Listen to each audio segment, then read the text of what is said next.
Bismillahirrahmanirrahim. Today our topic is social control and it is subject of school, community and teacher. Its code is 272 and lecture number 20. The main outlines of the lectures are: first of all, we should study that what is meant by social control, then definition of social control, key concept and purpose of social control, and agencies of social control.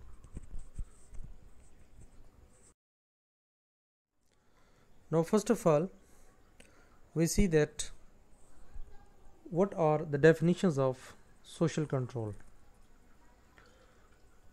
The rules and standard of society that circumscribe individual actions through the inculcation of conventional sections and the impositions of formalized mechanisms.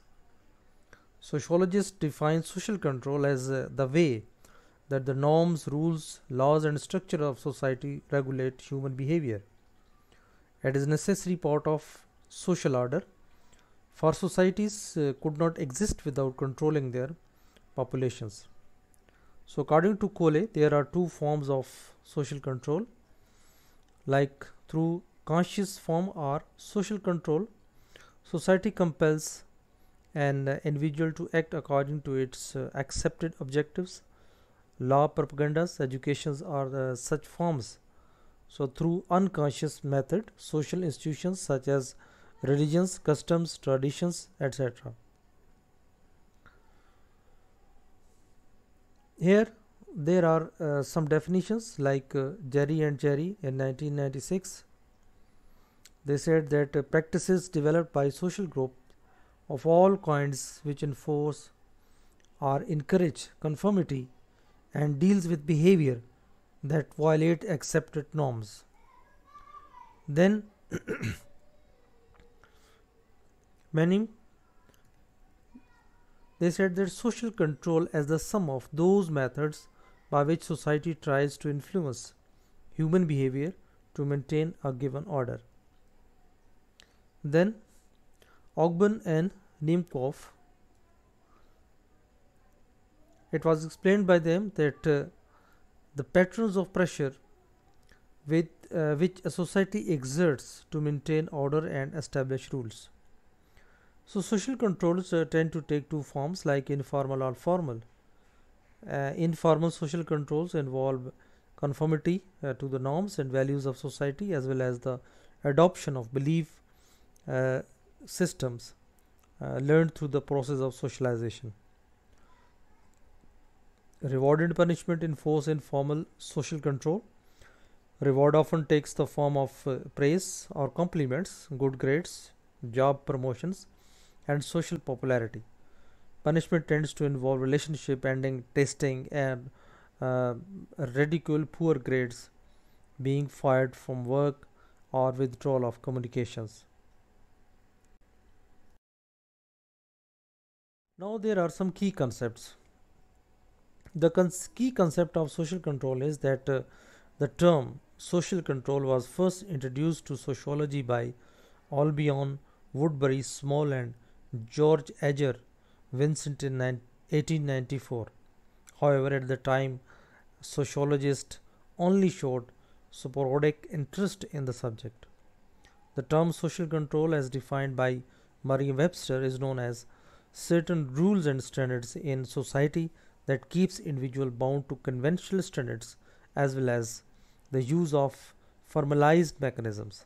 So the concept of social control is related to the notion of social order, a concept identified as existing in the different areas like education system, policing and the law, and psychiatry, social work, the welfare state, the working environment. So the social control is the active or passive process of group regulating itself according to its beliefs, principles and values. A major purpose of social control is to stop or prevent negative deviance which is a break from established laws and values that may be damaging to others. Just keep in mind that what is considered normal, moral, valuable, ethical, or deviant varies from social group to social group. Now, here again we see that what is meant by deviance. Deviance means non-compliance to social norms. So, this is contested terms. Then sanctions, enforcement by and means of social norms and moral codes. Then ideology, a powerful set of ideas. Then normalizations, the social processes that establish certain types of behavior as normal. So this is related to the concept of norms. Then conformity, behaviors controlled by group pressure. Concepts. Now, what is the purpose of social control? Regardless of its source, the goal of social control is to mainly conformity to the established norms and rules. Social control is typically employed by group members in response to anyone it considers deviant, problematic, threatening, or undesirable, with the goal of ensuring conformity. So, social control is necessary for maintaining order in the society. It is necessary for every society or group to maintain its social order, and this is possible only when its members behave in accordance with the social order. An important objective of social control is to maintain the old order. So, according to Gillen and Gillen, 1948, the main function of social control is to realize certain purpose of the group, including maintaining the social equilibrium for the continued existence of society. So, the main purposes are maintaining social order, regulation of individual, and compliance with the social decisions, and establish or maintain social unity, solidarity, and conformity, and provide social sanction.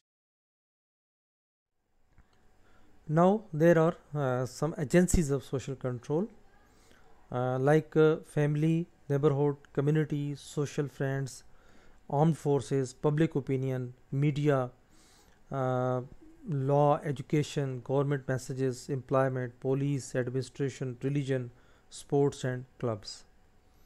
So, the ways in which we interact with these agencies changes over our life's course, therefore, the influence of these agencies is changeable. So, these agencies represents informal and formal types of social control. Then you can also get a sense that some are more structured and other offer more agency. There are some important agencies of social control.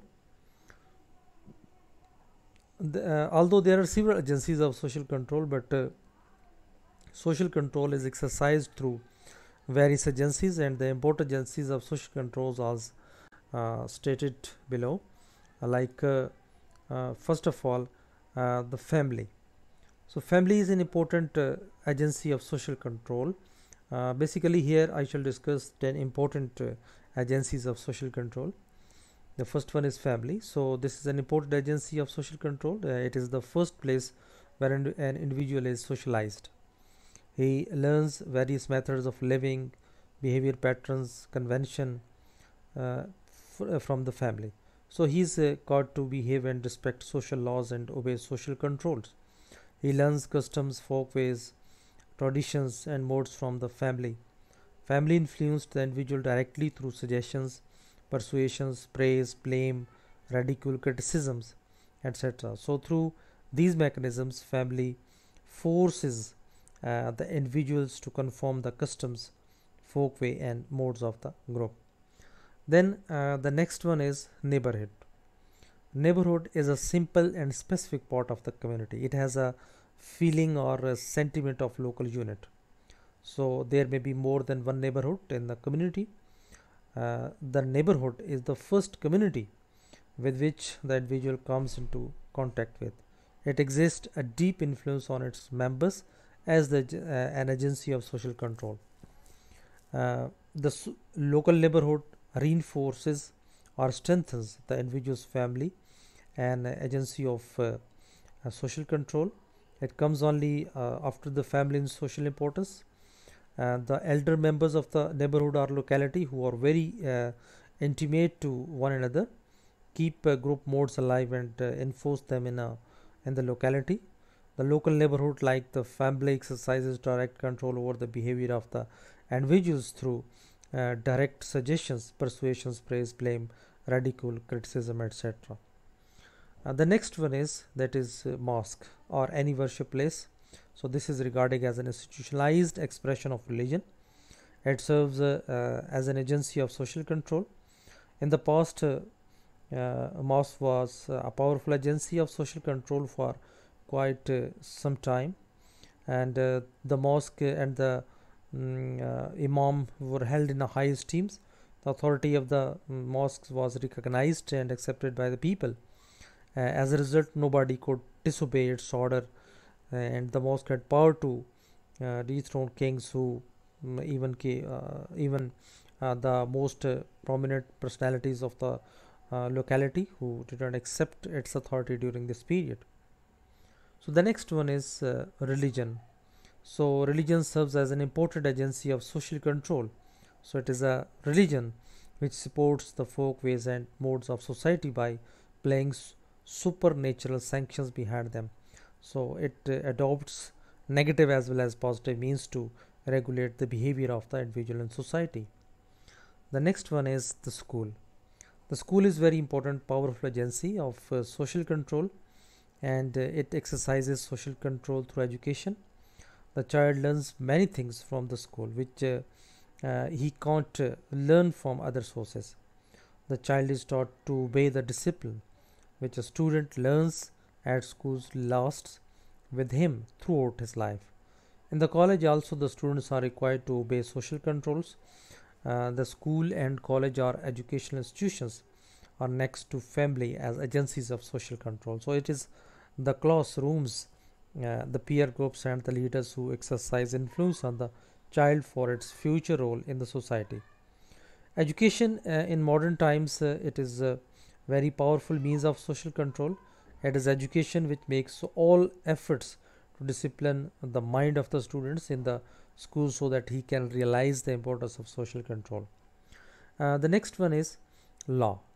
Law is a powerful method of control. The state runs its administration through the government.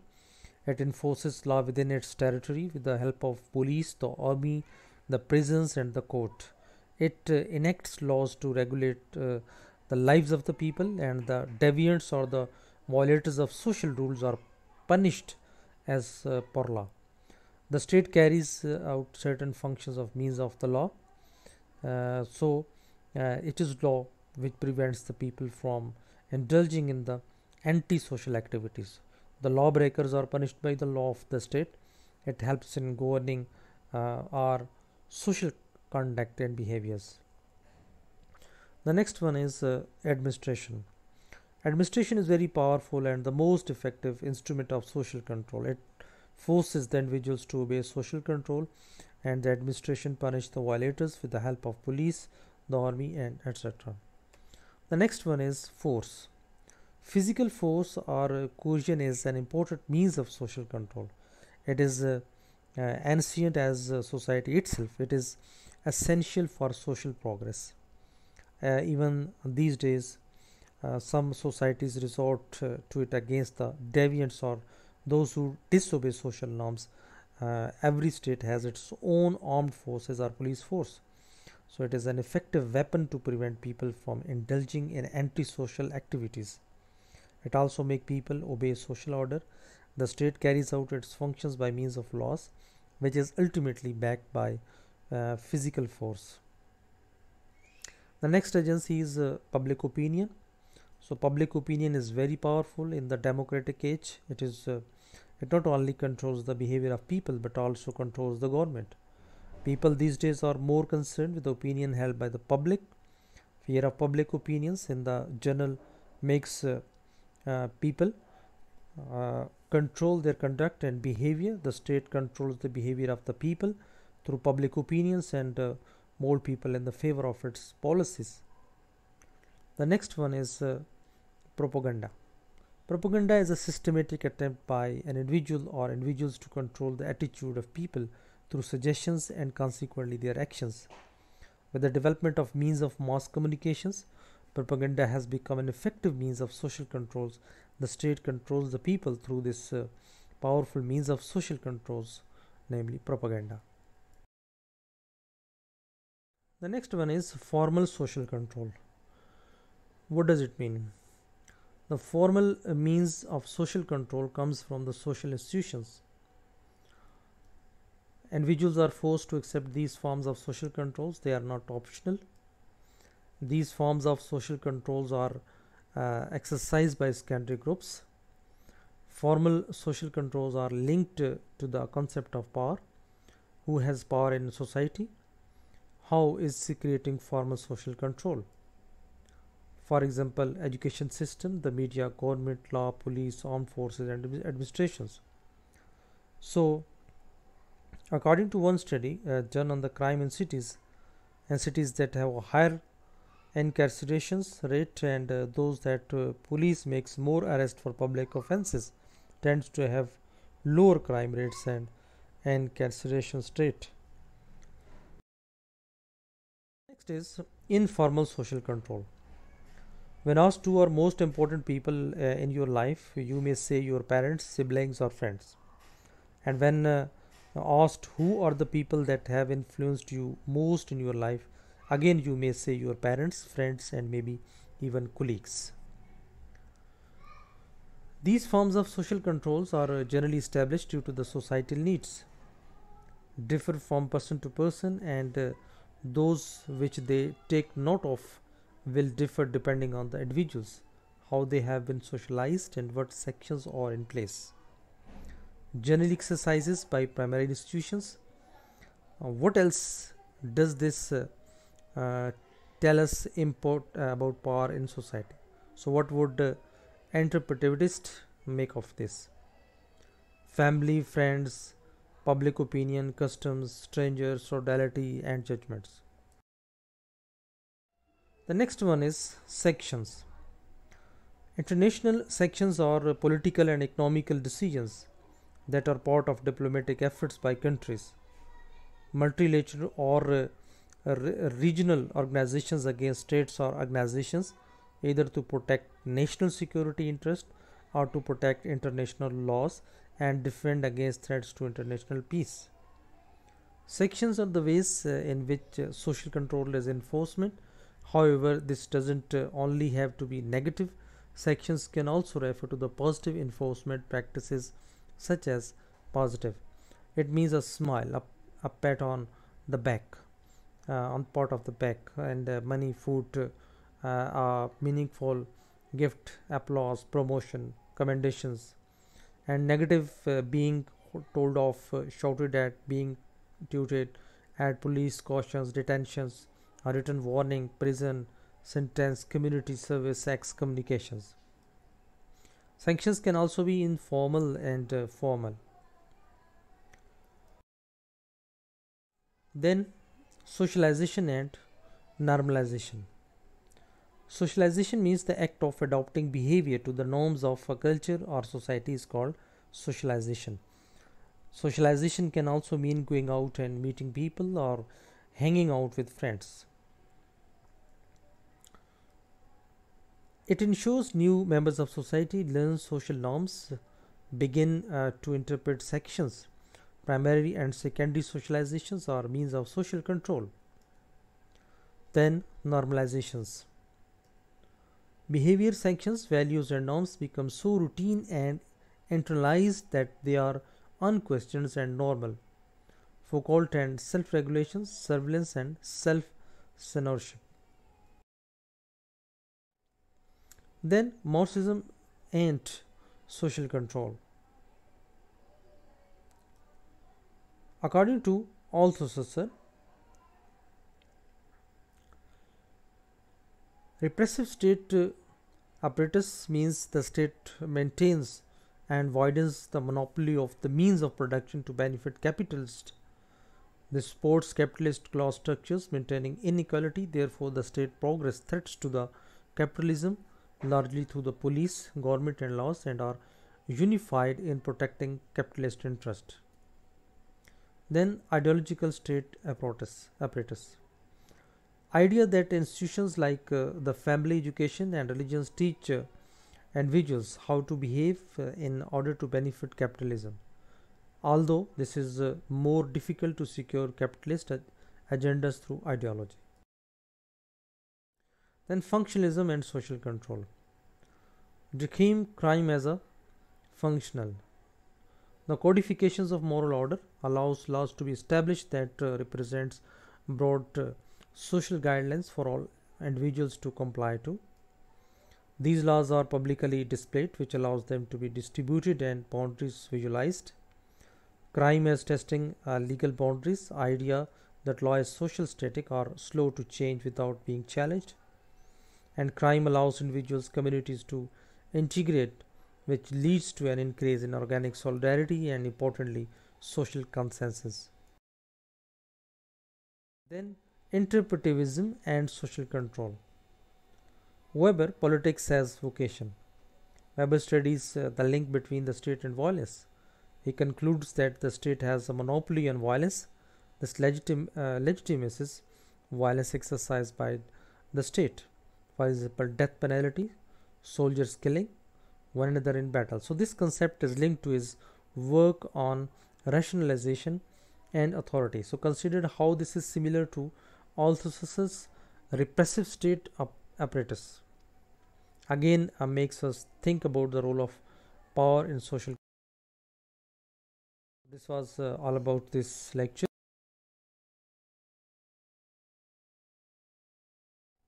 Thank you very much for being with me. Take care. Allah Hafiz.